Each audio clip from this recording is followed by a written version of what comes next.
Welcome to Season 3 of the Yoga Therapy Hour podcast. My name is Amy Wheeler, and I'm your host. We are so happy to tell you all that's happening in the world of yoga therapy, and we love to find guests from all over the world so that we can share and learn and grow together. Some of the things that are happening in Season 3 that we find so exciting is that not only are we continuing with the free gift that we are giving out every single week in Season 2, and you can see more about that in the show notes. But now we are adding a YouTube channel, and you can see all of these podcasts on video. The YouTube channel is called Optimal State with Amy Wheeler. Some people like to watch video. Maybe you want to use it for one of your trainings. These videos on YouTube will be there for you to use for free. We would love your support. We have opened up a Patreon page that is going to help the podcast flourish and grow. You can help us to expand and grow and create more content for you. And we'd love for you to visit the Patreon page, which is called Optimal State and Yoga Therapy Hour Podcast. So let's go into our guest today, and please nourish yourself, take time for yourself, and really relax into listening to the podcast. Today, I am so happy to introduce you to a colleague named Laura Hogan, who works in a hospital called Riverside Hospital in Kankakee, Illinois, and she works under the Employee Assistance Program called EAP. And those of you who know me know that I am constantly looking for doorways through which yoga therapists can get into healthcare. And I've always said health education department is a perfect match for yoga therapy. That's where we really need to go. I'm going to add to that list the EAP, Employee Assistance Programs, especially when they're in-house at small hospitals. That's kind of the key. And the reason I think this is such a great match is because the EAP program is there to help people with their health, their wellness, their crisis management, their burnout, their resilience. I mean, it's exactly what we do. And I think it's a doorway into yoga therapy that many people haven't actually thought of. Laura happens to be a licensed mental health counselor, but in talking to her, now that she has introduced yoga therapy into the picture for more resiliency, less burnout, less employee turnover, more employee satisfaction, reputation, people loving where they work. Now that they have got that ball rolling for 4 years, Laura's telling me that she could foresee hiring yoga therapists kind of underneath her for 10 or 15 hours a week. And she would be the overseer of other people that could also do the work. So a lot of times people say, well, I can't get into healthcare because I don't have a license in anything. And I think hopefully what we're going to be seeing in the future is that people like Laura will pioneer these things and eventually say, yes, I need more support. I need help. Laura's going on pregnancy leave for 3 months, and she would love to have extra yoga therapists there to kind of step in and help the employees. So, I have this card deck that every time we have someone go through the program and they have a unique way that they are looking at using yoga therapy, I make another card. And I think I have 42 of them, 42 different ways that people who've graduated from some level of our program have been using yoga therapy, combining it with what they already do.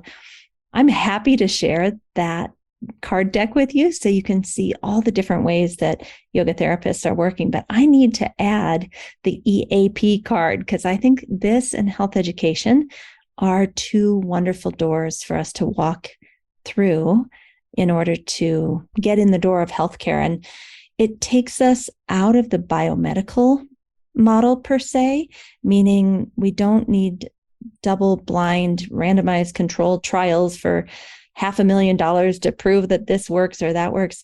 A lot of EAP programs and health education programs are more based on employee satisfaction, client or patient satisfaction, feeling cared for. It's kind of the soft skills part of the hospital. And I just think because we are experts in the art and science of well-being, that's where we naturally fit. And let's face it, there aren't a ton of studies done on yoga therapy with double-blind controlled studies because there's no money to be made. Even if they put $500,000 in to see if it works, there's not a lot of money to be made off that. Like there might be a prescription drug that can then be mass produced and scaled and sold. So I think we as yoga therapists are going to have a little bit of a hard time going through that entry door because the research is not there for yoga therapy. There's a lot of great research on yoga, but not yoga therapy. And people probably aren't going to be funding a ton of yoga therapy research because of the obstacles I just talked about. So go out and explore health education, explore employee assistance programs. And I think we might find that yoga therapy will find a home in the hospitals through at least those two doors. And if we keep looking, we'll find more. So I hope you enjoy this wonderful interview, and I look forward to sharing it with you.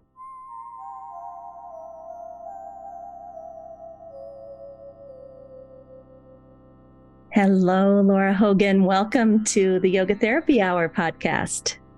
Thank you, Amy. It's so good to be here with you. Laura, tell us where you live and where you work. Sure. So I live outside of Kankakee, Illinois. Kankakee is about an hour and a half south of Chicago, and then we're out in the cornfields from there. And I work at a nonprofit hospital called Riverside Medical Center.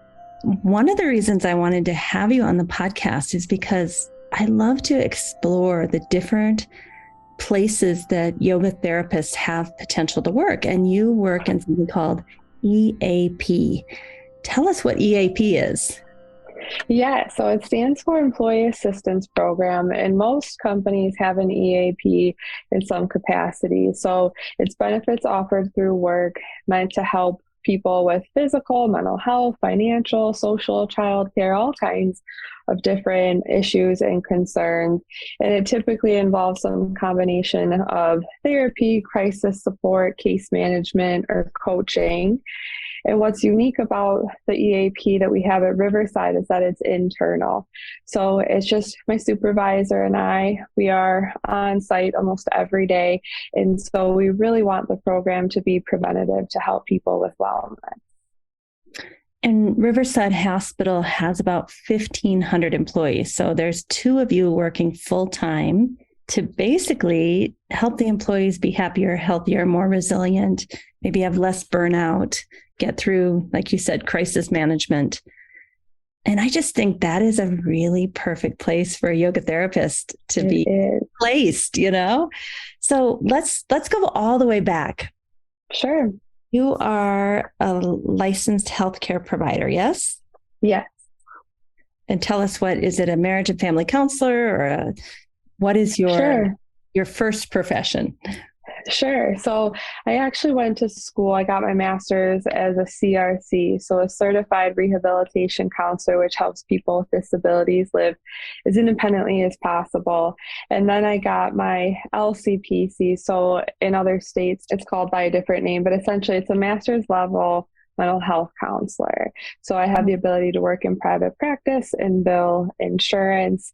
So we provide one-on-one and marriage couples counseling, family counseling as well. All right. So your first experience with yoga therapy was with a beloved friend of both of ours, Laura Jane Mellencamp, who's in Downers Grove. And she has a beautiful community there called Yoga Among Friends. So tell us what was going on in your life when you were in college getting these degrees, and how did Laura help you as your yoga therapist? Sure. So I was at a crossroads in my life when I encountered Laura Jane. And my junior year in undergrad, I didn't really realize it at the time, but was going through a pretty severe depression. that took me to a place of having suicidal thoughts that were pretty intense. And part of not getting more traditional help was stigma and just not understanding what was happening. But when I had met Laura Jane and started working with her, the way that yoga therapy was able to help me on a deeper level was something I had never experienced. It wasn't just the mind and the thoughts aspect. It really helped me at the core of what I was going through, which I had never encountered and didn't know it was possible until then. So without getting too specific about your care plan, like what was different about your yoga therapy experience with Laura Jane than maybe some talk therapy? How did it feel? Sure. The physical, the breath, the more spiritual component to it, it helped me reframe my experience in a deeper, different way. Depression can be a very cerebral, stuck in your mind aspect of things. And the way that yoga therapy was able to help me feel what joy and hope and possibility and potential is like at a deep physical level was very different. So kind of like that embodied mental health care, as I like to say, that when you really went inward and felt yourself and felt the breath moving through you and felt the prana coming back, it's just a different experience than getting into our heads and talking about it. And not that that's not also needed, I think. Mm-hmm.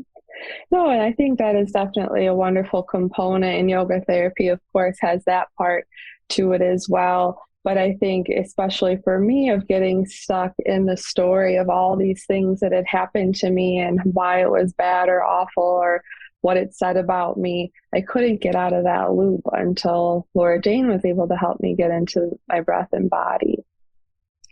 You know, I think that's so interesting that according to Patanjali's Yoga Sutra, like we can create new thought patterns, new samskaras, new goals, new dreams at any time. And I wouldn't say we're against getting into the big story about the past and the trauma, but really we don't want to spend a whole lot of time digging that hole deeper. Would you agree with that for yoga therapy? Absolutely. I think there can be value in talking about the story and finding a new narrative, but it always gets us stuck. And with talk therapy, I've found that only gets people so far. If there's no aspect of embodiment to it, people will only heal so far. And not that that can't be good enough for where they're at and what they need, but it just doesn't really get down to the root of it.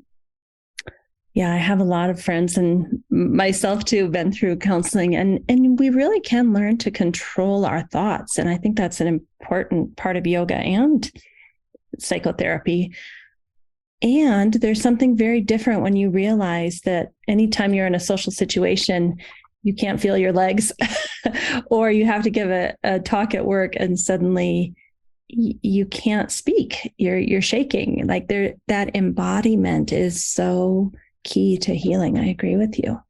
And would you also say there's sometimes a stigma around mental health care versus yoga care?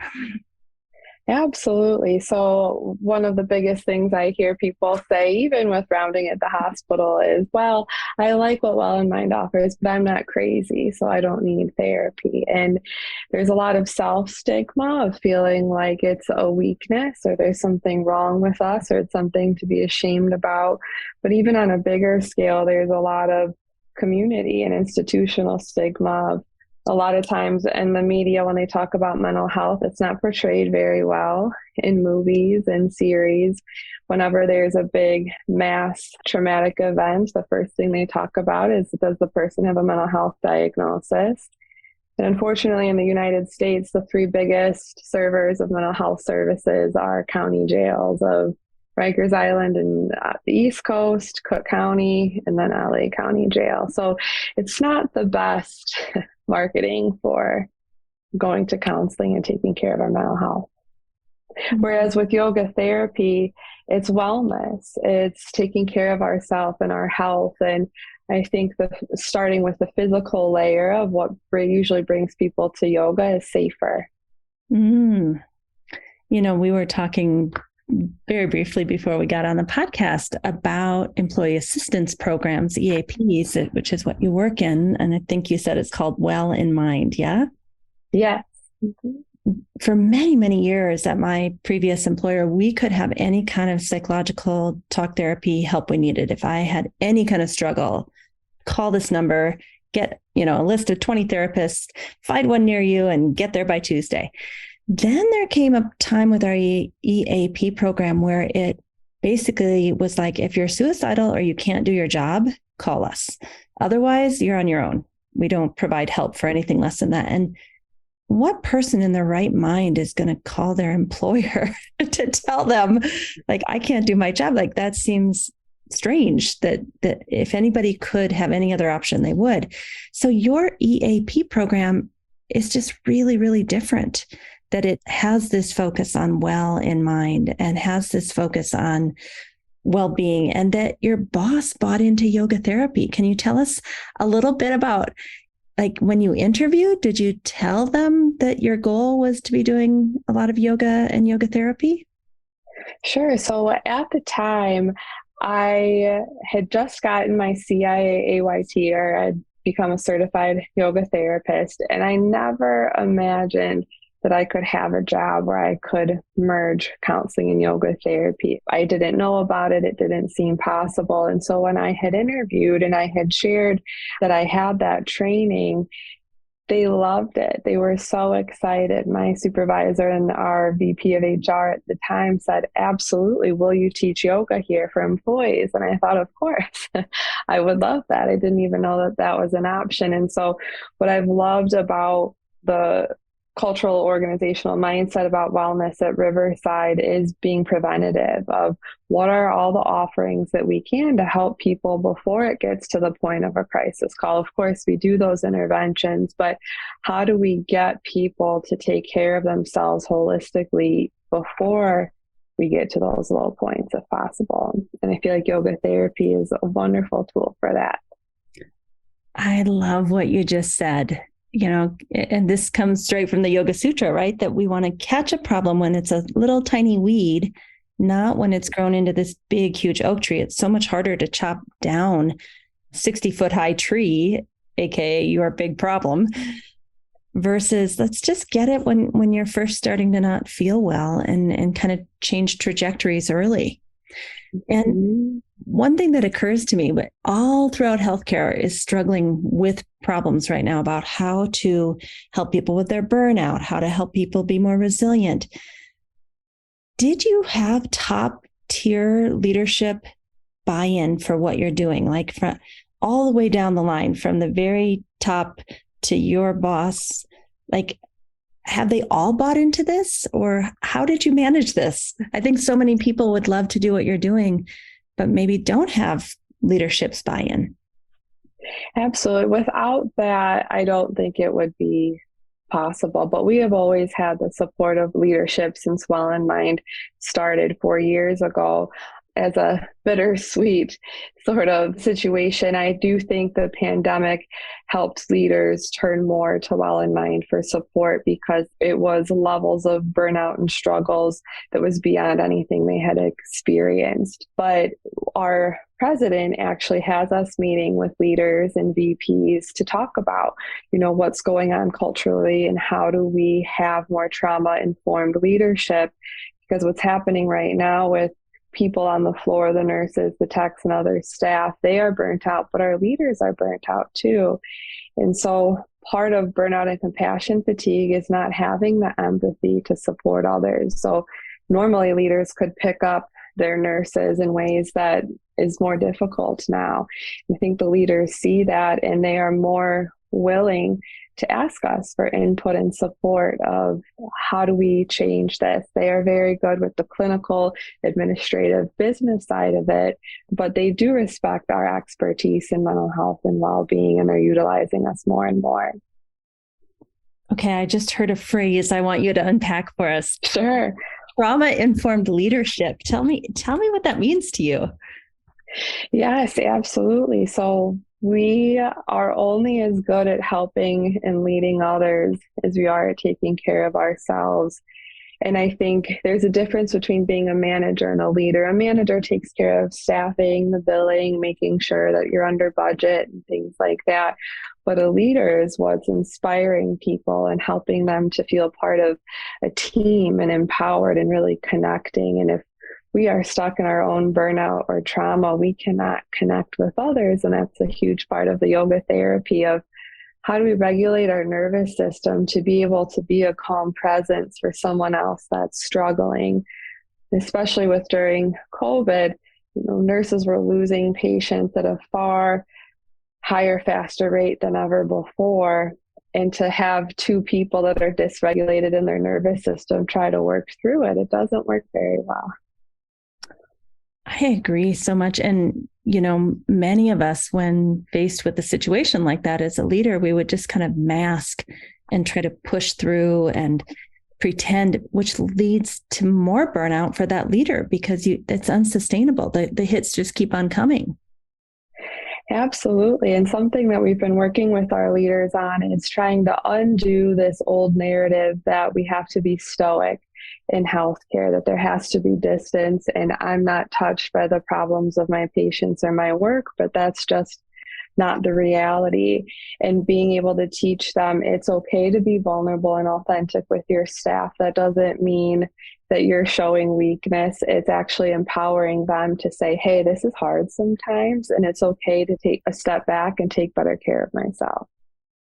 And did the organization and the leadership have that mentality before you came 4 years ago? Or do you feel like you and your colleague, or I guess your boss, have been able to influence them to help them see that? I think it's probably been a reciprocal growth. I think that since the beginning of Well in Mind, there has been a belief on wellness. Our president talks a lot about how he goes to yoga with his wife and focuses on holistic care. So I do think that there is that mentality. I think it's just continued to expand and grow as different things have happened. They've given us opportunities to help them. We've showed opportunities like with starting a yoga therapy resilience program of ways that an internal EAP can be supportive. And I would love to see more internal EAPs in healthcare and other organizations where there were yoga therapists on staff. We get to round on the units. We have a therapy dog. We have a wellness wagon with drinks and snacks. And if there were yoga therapists that could walk onto the floor in the moment as people are stressed out to provide support, it would be amazing. It would be so amazing. And I don't, in terms of regulating your nervous system and helping you to cope in an embodied way, right? I think we're perfectly suited for that. And I don't know any other profession that could show up with Sal, the therapy dog, and the welcome wagon, as you say, the snacks and the treats and the water and the good wishes, and say, hey, can we do a little bit of stretching, or can we do a little bit of breathing, or could we help you change your perspective on this a little bit, or can I give you some empathy for 10 minutes because I can see you're really hurting? Like, that's amazing. It is. It really is. And I think with yoga therapy, and most therapy tools are yoga therapy tools, just called by another name of Western medicine. But I think too, with that, there's just so many restrictions on therapists in terms of insurance and regulation and other things that yoga therapists, it's different. We have our accrediting bodies and ethics and rules and things like that, but there's just less restraint. And I think the lifestyle of healthcare sets people up for failure. And so that part of yoga therapy with the lifestyle medicine, there are some structural things in healthcare with the nurses that work on the floor with 12-hour shifts that are waking up at 3 a.m. and then come home at 5 or 6 to families that they have to take care of. That lifestyle medicine is that missing ingredient, and we can catch people on the job while they're working as those in-person reminders. I think it's a powerful place to start. Yeah, as you say, the whole structure, it, in my opinion, you may not agree with this, but our healthcare, it just seems like it's sick. And that's why we're having 15,000 nurses go on strike in Minnesota, or other places around the country, the whole structure is not well. And some might argue it's about to come down and be restructured, which might be a good thing. But I think what you're saying is, look, this is the structure that we're in, and there's still some things we can do individually to help you. Absolutely. And I think with my own experience with burnout at a previous job when I was fresh out of grad school working at a nonprofit community mental health center, I didn't even realize that I was in it until I was there. And yoga therapy has helped me learn that even if structures and systems do need to change, there is always something that we can do to better influence it. And with the internal EAP, it gives people access to tools and resources they don't have the time or energy to research. They might not even know that they need, especially not only with mental health care, but even access to yoga therapy. It's not always easy or affordable to find. And if companies were able to provide that benefit to make it as easy as possible, I think it would be easier for people to choose that wellness for themselves. So right now, could an employee call you up and say, hey, Laura, I'd like to have a session with you, and I'd like to talk for 20 minutes, but the rest of the time I'd like to get a yoga therapy practice? I mean, could they do that with you? Any employee? Absolutely. Yep. In their household, anybody that lives in their house could do that too. So their husband, their child, anyone could come. Absolutely. And I do have plenty of people that enjoy doing that. And I teach virtual yoga as well, but anybody could come one-on-one to be able to do that. And do you do both telehealth and in person, or one or the other? We do both. Ever since the pandemic, we've offered telehealth and phone sessions, but I do think people crave that in-person connection as much as possible, but it's not always convenient. We have quite a few off-campus locations up to an hour away, and so being able to do things virtually, again, helps give people access to resources they wouldn't have otherwise. So if you were a yoga therapist who wanted to kind of explore the EAP world, would you look for places that have in-house EAPs versus where I used to work? It was outsourced to a big employee assistance program company, right? So there was 20,000 therapists that worked for 1,700 companies. We kind of got outsourced, but yours is in-house. Do you think there's an advantage if a yoga therapist was going to contact an in-house EAP versus a company that does EAP work? Do you think one is better than the other? On the one hand, I think the external big EAP corporations probably have more of the funding to be able to do that. But I think that going to the smaller systems of being the internal EAP, I think there's more power there to build relationship. And one of the benefits of being internal is being on the ground with people. I get to go to the units to see what it's like, and I can see the distress happening. I can be there to witness what's going on, and that puts me in a better position to be able to tailor things. You've been helping me create our internal resilience program, and it's been tough. And so being able to be there regularly to see what are the obstacles to people utilizing us. But I think with smaller healthcare systems, it can be easier to create your own position. I have a friend who's been part of Laura Jane's in your program as well, Keely Michaels, who she's moved a lot for her husband's job. And no matter where she goes, she's created her own position in hospitals and different situations because she knows how to speak the language to show them this is what you need and this is how I can do it. So I do think some of the smaller systems are an easier place to start right now. I want to agree with you. We have a lot of students in our training program that they'll go to kind of a medical center, and the medical center will be really excited about what they're talking about and offering. And yes, that's exactly what we need. And maybe even get hired. And then there's like, well, how are we going to bill this? And what's the NPI number? And can I see your license? It's like, well, yoga therapy is not a licensed profession yet, and it may never be. So it feels to me like the bigger systems, you kind of have to fit into their box, versus what you and Keely have done is go and meet people, connect with them, talk to them, and explore the benefits of what you offer and get hired in-house. And then, as you say, it's not an insurance issue. It becomes about the people right here, right now, that you're of service to.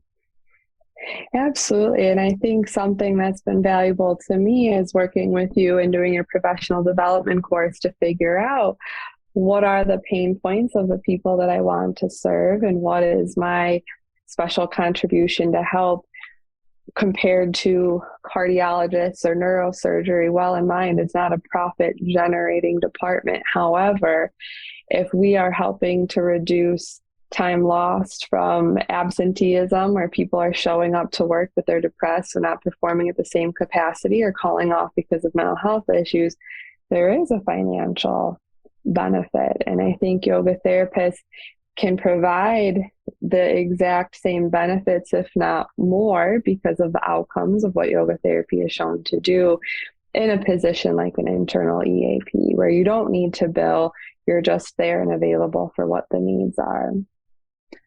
I liken it very much to health education departments in hospitals, right? That they are there to build satisfaction, to build employee retention, to help people feel better. And that's, to me, that's not like the Cinderella, that you're kind of the stepsister. I think that's a perfect place to position ourselves. Mm-hmm. Why not own what we do? We are the art and science of well-being, and let's own that. Let's not try to fit into the medical model where everything is about the bottom line and the almighty dollar. I just don't think we fit in there very well. And a lot of people would disagree with me on that, but no, I agree. And I appreciate the position I get to be in. I always liken it to Switzerland. We have no one alliance to anybody in the organization. We help the VPs, we help HR, we help managers, we help employees.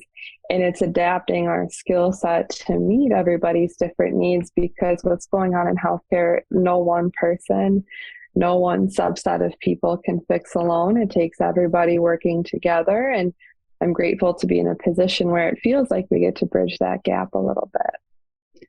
Well, let's go there a little bit, because sure. I think this is where the rubber hits the road. It's so dysfunctional right now, and employees don't have time to go to the bathroom. They don't have time to get a drink of water.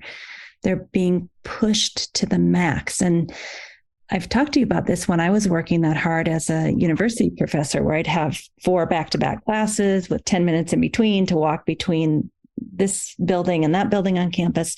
I literally couldn't go to the bathroom for 8 hours. And so how do you even insert yourself into that as a yoga therapist? I heard you say the welcome wagon, where you kind of go along with your snacks. And but let's talk about that. That's really, really challenging to even, number one, let people know who you are, what you do, how you can help. But then how do you even meet them where they are, which is they don't have time to go to the bathroom, much less do yoga. You and I have talked about this a lot. It's a tough learning curve, and it's tough for me because I love to create hour-long presentations and all of these beautiful long yoga classes that doesn't work because that's not where people are at and doesn't have the time. And so the Wellness Wagon was created by our foundation, the nonprofit part of the hospital, during the pandemic, when people truly, we would go there, they'd been there for 7 hours, they hadn't had water, they had nothing to eat because they couldn't even step away if they had brought something. And so starting to use those micro moments of pausing to check in. How are you? What do you need right now? And being able to nourish yourself on a physical level. You talked about using your optimal state charts. with the wagon and trying that to see and getting people to recognize we can't come to balance if we don't know where we're at. In the course of a 12-hour day, when you're running from room to room and people are calling you and pagers are going off and you're charting, and you're not checking in with yourself of where you're at. And so starting to use those moments when we're on the floor, the face-to-face connection to really say, how are you right now? A lot of times when they are getting checked in with, it's more about how many beds are open and when will these people be discharged. And so to be able to just have that genuine conversation of you as a person, not what you can do, of you as a person, where are you at, is a simple place to start. Yeah. And I love this idea of micro moments. I mean, I think, you've been working in this area for 4 years, and there's been a lot of trial and error. Like, okay, I'll make a series of YouTube videos, or I'll make a morning daily reminder that's a 1-minute reminder that I'll send out via text message. I'll do this wellness wagon, even all the way up to like a 6-week well-being program where hoping that they can come to you, get that hour off to do their thing, and also personal counseling and yoga therapy. Like you've tried a variety of things to try to get in the door and reach them, knowing the situation is very, very difficult. What would you say are the things that have actually worked for you? Because I think, why not save somebody who's listening a whole lot of time and help them understand the situation, that you're not going to get to go in and stand up in front of 30 people for hour-long presentations twice a week. It's just not happening. No, absolutely. And I think one of the bigger lessons I've learned is the marketing and planning more in advance of, you can't put a flyer out in a mass weekly email one time and expect people to see it and sign up. That is how I got my first 3 people to sign up, but there needs to be more on the front end of that.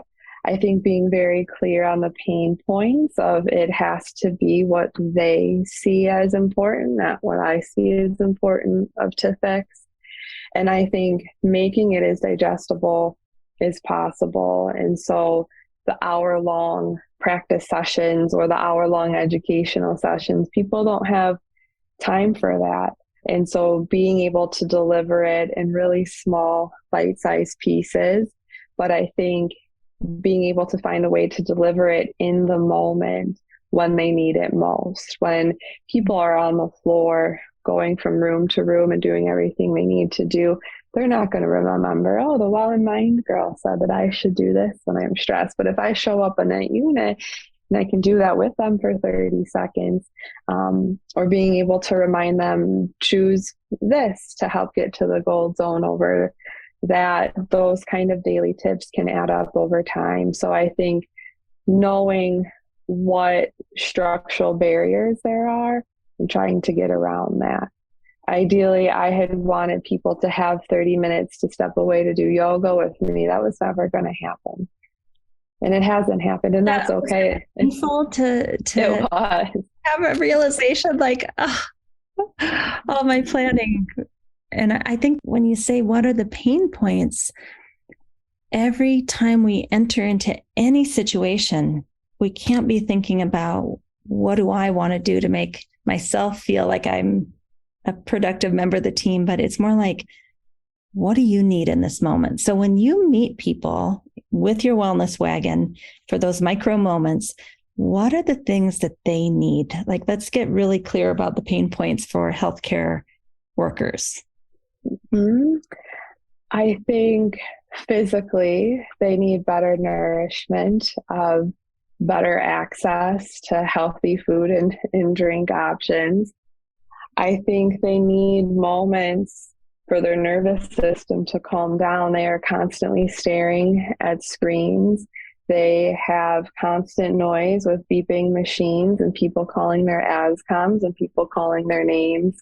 They are multitasking all day long. They often feel very frazzled. So being able to focus, being able to shut work off when they leave, so disconnecting from work, Sleep is a big concern. And if we look at with yoga therapy, if you're in the white and red zone all day long and you try to just go to sleep right at night, that doesn't work very well. I think too, they want to feel heard and seen. A lot of times people in healthcare, it's not just a job, it's a passion and a calling. It's their dharma, and they give and give and give. And having that recognition and feeling seen, which yoga therapy has taught me of, yes, we can and should get validation from the people around us, but we can find it internally. And that's the most powerful way to be seen. I think they need a break. I think they need 5 or 10 minutes. I think they need to be able to go to the bathroom without someone knocking on the door to say, your patient in room 15 needs you. Oh my goodness.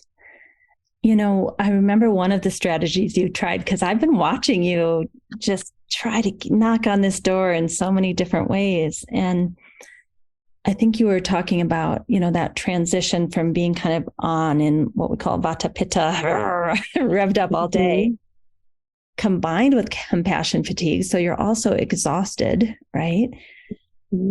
And then that transition between work and home, you don't want to take that home with you. You don't want to put that all on your family. And I think that moment of maybe it's a 10-minute drive, maybe it's 30 minutes on the bus, or, you know, there's different people, you know, get home different ways, but sure, to even make micro meditation practices specifically for that transition about now, you know, give yourself some compassion for all the hard work you've done. And we're going to leave that at the door.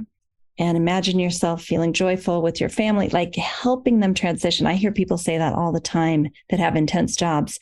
I don't know how to transition. And then when I'm at work, I feel like I want to be with my family. And when I'm with my family, I'm thinking about work and I'm miserable both times. Mm-hmm. Absolutely. I think yoga therapy very much teaches the ritual and routine, and a 1 or 2 minute meditation in a car or a bus ride, or even, you know, when people are in the bathroom, of a 1 minute breathing exercise to really capitalize on those moments that people do have I always tell people, if you can go to a 1 yoga class for an hour a week, that's wonderful. But if you could take, you know, 1 to 2 minute chunks of time throughout the day, that will always serve you better. And I think yoga therapy is unique in that way. I don't think a lot of therapy tools are marketed in that way. Mm. You know, it reminds me of Shelley Prosko, who is a yoga and she taught me how to use my restroom breaks to regulate myself, which is take 3 or 4 minutes and deeply exhale several times and make sure your bladder completely empties, and then just sit there a little longer and sigh and kind of feel your body. And okay, here I am. All right. And then it's not a quick, like, go wash your hands, get out. You actually, very few people are going to interrupt you if you stay in there for 3 to 5 minutes. Yeah. I just think, you know, if we did that, say you go to the bathroom 6 times a day, that's 30 minutes. 6 times 5 is 30 minutes of relaxation and surrender and letting go. It's big. Yes, absolutely. And it's funny that you mentioned that, because that was the first time that I had heard that. And last fall, COVID was really bad in our area at the hospital. And that was what I was telling everybody. No one's really going to bother you if you're in the bathroom for an extra few minutes. If you try to tell them, I'm feeling anxious and overwhelmed and I need to step off the unit for 5 minutes, most healthcare providers are far too perfectionistic to want to admit that. But you're going to get more pushback compared to using that time that you have in the bathroom, which is wonderful. And even simple things, every time you sit down at your desk and you feel your feet on the floor and you feel your shoulders, your body relax. So those 30 seconds make a huge difference. I love that. So tell me, Laura, because you have been just trying all these different things and having some disappointments, and then, this works, the bathroom thing works, and just finding your way through this maze of what could possibly make a difference. How do you keep yourself going? I mean, that has to be sometimes disappointing and Do you ever feel insecure? Like, I don't know what the heck I'm doing, or why isn't this working? Can you talk us through that? Because I feel like because yoga therapy is such an emerging field, we're all doing that in our own way. We're all knocking on doors and getting rejected. And oh my gosh, I put all this energy in and that didn't work. It's like this constant dance. How do you deal with the disappointment and or just wondering if this is really making a difference? Absolutely. I experience that all the time and kind of experiencing that now because I'm not on the other side of it. We're currently working through the resilience program now to figure out the obstacles and kinks to smooth it out. And it's easy to feel doubtful or to feel down about it. And so mentorship is huge. I wouldn't be able to do it without advice and guidance and support from you and Laura Jane and people like that. I think knowing my own personal strengths and weaknesses, I'm an idea person all day. I have no issue creating the idea, but sometimes the fine details of execution are harder. So getting support on that and remembering that it's not about me helps. These are teachings that have been passed on from you and Laura Jane to me, and that have been passed down in that fashion many, many, many years. And so it's just sharing what has helped me and that I know can help others helps remove the ego part of it where we can get wounded. And I think too of not being afraid to get back up and put yourself back out there of it's not going to work the first time. It might not work the first 3 times, but being able to figure out and fine tune what works for the people that you're serving and the organization that you're at. And I think just that deep commitment of this is my purpose. This is why I'm here. I was born to do this. And so I'm not going to give up on it. I love what you said. We talk about this a lot, that these ideas and teachings have been helping people to suffer less for over 2,000 years. This isn't even about us, right? This is passing through us. So it is, I think, really helpful. And that track record of, wow, this is still standing the test of time. It must do something if it's still here, Mm-hmm. And I don't think everyone is as strong-minded as you are. I think, what I see a lot of people do is they get the yoga therapy training. They try a couple of things. It's hard out there. And they're like, oh, it must be me. I'm giving up. This is too much work.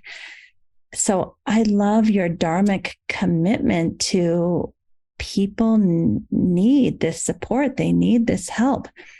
And I'm here to do it. I was made to do this. And we're just going to find a way around these obstacles, right? And the obstacles being what we talked about earlier, that people don't have time. They're exhausted. They're overworked. There's not times in the day to go to the bathroom. I think you have tackled probably the hardest situation there is out there, especially during COVID times and all the burnout that's happening in healthcare.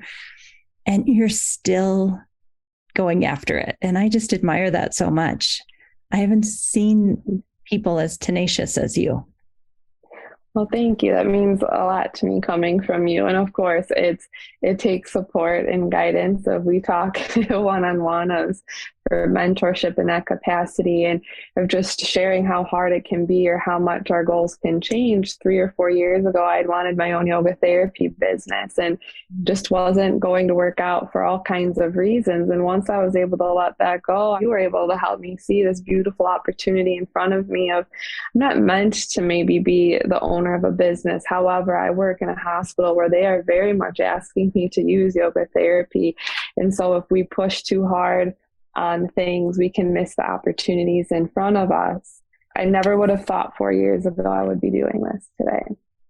I think that happens to us all the time, and I see it with students that I do business coaching with, that you have opportunities in front of you. You're just somehow blocking that out and choosing not to see that as an opportunity. And, I, even as a college professor, I got really burnt out about a decade ago, and I didn't know if I could go onward. And I decided at that time, I'm just going to put yoga and yoga therapy into every single class I teach. History and philosophy of sport. We're talking about the history and philosophy of yoga. sociology of sport. We're talking about, yogic concepts of yamas and niyamas, psychology of sport. We're going to talk about sleep and about anxiety and depression. The whole damn class ended up being yoga therapy. Mm-hmm. In my last 10 years, I made it. I was okay. So that's one message I really want people to get from watching your story is maybe you already have a situation that you can insert yoga therapy into that equation. Yes. And I think with doing your optimal state program, I think that's one, there's a lot of beneficial things, but that's been something very beneficial to me, because if I had walked into a meeting with the VPs at our hospital talking about the yamas and the niyamas and yoga nidra, it wouldn't have been a very long meeting. And so you have helped me adapt what's their language and how do I speak it to be able to sell it, and how do I merge these two things that seem so different but really are not. So that's been invaluable. So what kind of language do they want to hear? And I just want to say, I don't think this is cultural appropriation, because I think we're meeting the person where they are to have a conversation. And it's not that you're hiding that this is yoga. It's not that you're, down the road, we'll take them from the 2-foot end of the pool down to the 12-foot end of the pool over time. Right. And this is a very Desikacharian thing, like meet the client where they are. What kind of language did they want to hear when you first showed up with this idea?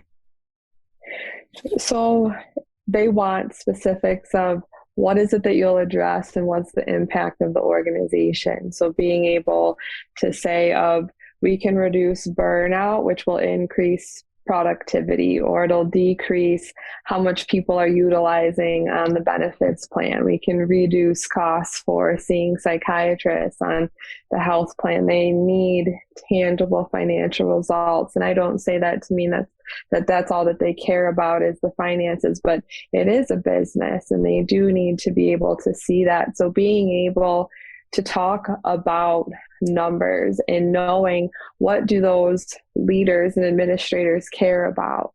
So there's the obstacle of figuring out the pain points and how to deliver yoga therapy to the employees, but then figuring out what are the pain points of the leaders. And how do we support them? It is. And it is. So I having that those pain points, because I think this is a good little mini business lesson we're doing here. We just listed the pain points of the workers, but that's not who's hiring. What are the pain points of the leaders? They have to make a budget, is in the black. What else? They want happier employees. What are their things that they really want? I think they want people to have job satisfaction. I think for our hospital, they want this to feel like a family. I think some trust was damaged in the pandemic. That's no secret. That has been openly talked about with choices that had to be made as an organization. It damaged trust. So they're currently rebuilding trust. Communication is always, I don't think that's unique to us. I think that's for any organization. There's always a disconnect between people at the top and people on the ground, just because it's so very different day to day. So improving communication. And I think having that reputation of, are people proud to work here? Well, they refer family and friends. We're out in the rural area. So word of mouth is huge for reputation. So if people are proud to work here, they're going to be proud to have their family members come. I think the finances are worrisome, and there's always a battle between the people on the ground feeling short-staffed and like they need more resources or support, but then the flip side of we're spending more money than we're making. And so how do we bridge that gap of being empathetic and caring while also not forgetting we do have to make money? I don't envy the leaders in healthcare right now who have to make those choices. It's very difficult. And I just think what you just described to us is so beautiful. You know, the stakeholders that are in charge of making decisions. I heard you say a budget that's in the black. They want employees to have job satisfaction. They want to feel like it's a family and there's good communication and the leadership can be trusted to make decisions that benefit the employees, that people are proud to work there. And therefore the hospital has a great reputation in the community. I can't imagine any leader that wouldn't be like, you can help us with that? Yeah, that sounds good. Let's do that. And then you bring in the wellness cart and all the different things that you offer. That's the how, right? I think that's one thing people don't realize. You don't need to tell the leaders all about the how up front. You just need to say, I think I can help you with these pain points. And then once you get in the door, you explore the how together. Some things work, some things don't, Absolutely. And remembering it took us 4 years to get to this place. And it's really been in this past year where we've gotten to this place with introducing more yoga therapy and working more with leaders. I think the other big thing is you have to come in being able to listen first. And it's easy for me in my nature. It's harder for me to go out and market and sell yoga therapy to people, but you have to be willing to sit back and listen to see what people need before you just come in and start offering, because it's probably not going to land no matter where you are, what you're serving. That is the biggest mistake I see our business students making, is they want to go show what they learned. Instead, and I still fall for that. I still do. I know, we do. Because as we say, we are so far into that 12-foot end of the pool. Like we're bored with the 2-foot end now. It's hard for us to go back, and we really have to separate out what's nourishing me personally down here at the 12-foot end of the pool versus where were you as a junior in college who felt so depressed she wasn't sure she wanted to do this anymore, and walked into Laura Jane's presence and felt something. Can we go all the way back to that beginner's mind, really? Mm-hmm. It's so important. And I think having community and having supports and being able to talk with people and being part of your community and Sangha to see, supporting people when they've had perceived failures with what they're trying to implement, and being able to celebrate those successes and going back to those original moments. I've told Laura Jane this before, so it's not a surprise, but that class, the first 15 minutes I wanted to leave because I was so used to pushing as hard and fast as I could, and she wanted us to sit and breathe for 15 minutes, and I thought it was horrible. I thought it was torture. And about an hour into the class is when I had that moment of it, just something breaking open, where I thought, okay, so what I've been doing isn't working, but there's something about this that is helpful, and just helping people connect to those moments, to their body again in that simple way. That's where we got to start. Well, I think that's a wonderful place to end our conversation and meditate on just that. Those little mindful moments are the beginning of a big trajectory shift. Yeah, absolutely. Is there anything we missed, Laura, that you really wanted to say today, or do you feel complete? I don't think so. I just appreciate the opportunity to be here, and I appreciate all the support and guidance that you've given me. Of you and Laura Jane, I wouldn't be here without both of you. So thank you for that. We all need a mentor, right? And yeah, I have mine, you have yours, Laura Jane has hers. I think that's one beautiful thing about yoga is we're all expected to have an outside reference point to help us through the difficulties of life. And that's kind of a non-negotiable as a yoga therapist, to get a mentor that will help navigate both business, but also personal. Mm-hmm. Yeah, they're not separate. Yeah, that's true. Thank you so much for being with us today. Thank you, Amy. It was good to see you.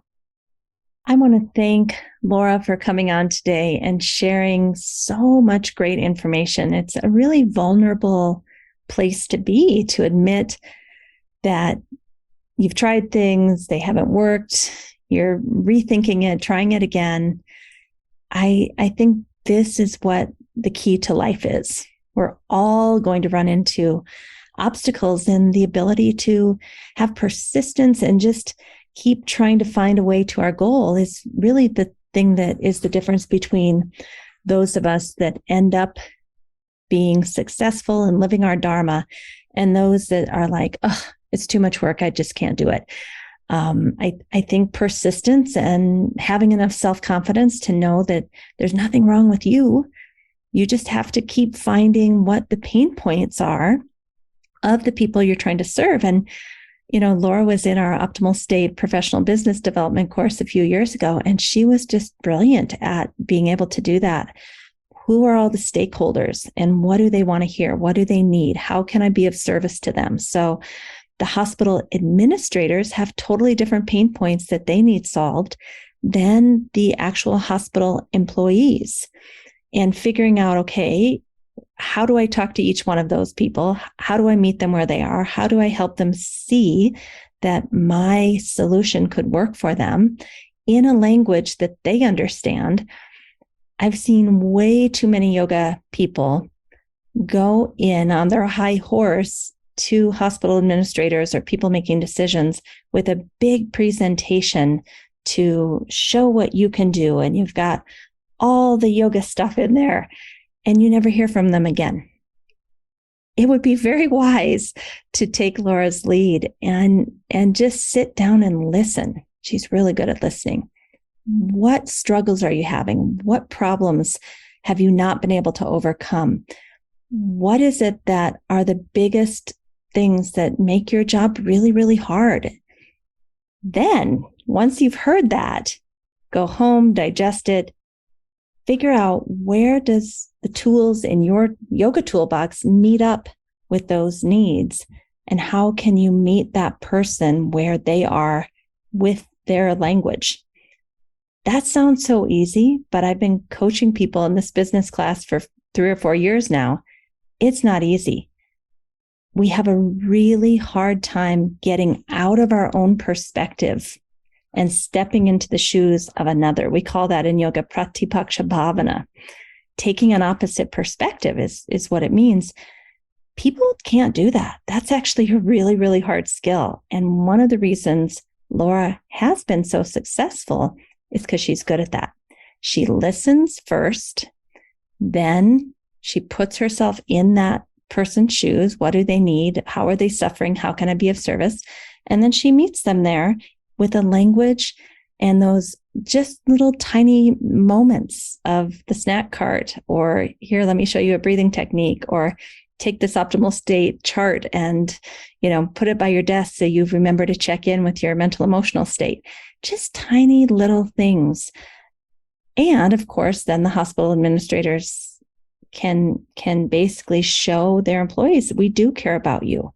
We do want your health and your happiness, right? So I just think this whole episode today was really lovely exploration of what it takes to be successful. And it's not about us showing up with our big yoga talks. It's about us showing up wanting to be of service. How can I help you? This is about you. It's not about me. And that is very difficult for yoga therapists, but that's a skill that I think we could all work on. All right. Have a great day, everybody. Thank you so much for listening. It's only because of you that we even have this podcast, and we are really happy to be of service. And just like Laura, we are willing to listen to what your needs are, how you want to hear this podcast. Do you want shorter episodes, longer episodes? What is it that you want? Feel free to let us know. Okay. Thank you. And we'll talk soon. Please don't forget to sign up for our newsletter mailing list, where we give you a free gift every single week. It's usually something that the guest has been talking about, like a book chapter or an article or an infographic. Check out the show notes for that. Thank you for listening today. Don't forget, we have a new YouTube channel called Optimal State with Amy Wheeler. We also have a new Patreon page where you can support us to bring you the most excellent content, and that is Optimal State and the Yoga Therapy Hour Patreon page. Also, you could write us a review on most major platforms that host podcasts. Give us 5 stars if you appreciate the show, and tell us what you love so that we can do more of that. Finally, we support several nonprofit organizations through this podcast. See the show notes to understand how you can help. If you'd like to be a guest or a sponsor for this program, contact us at the email welcome@theoptimalstate.com. welcome@theoptimalstate.com. And finally, a special thank you to our team here at Optimal State. We are truly a global family. George Mantuan, one of our executive producers. Adam Satchel, senior media producer and sound engineer from the Philippines. Krishna Panchal, a producer from Canada. Modupe Abdullahi, who does the show notes and is an editor for us from Nigeria. And Peter Morley, who wrote and produced the music for this show, who lives in Australia. Find more about Peter's work at www.zenmusic.biz. Thank you for listening. We'll see you next time.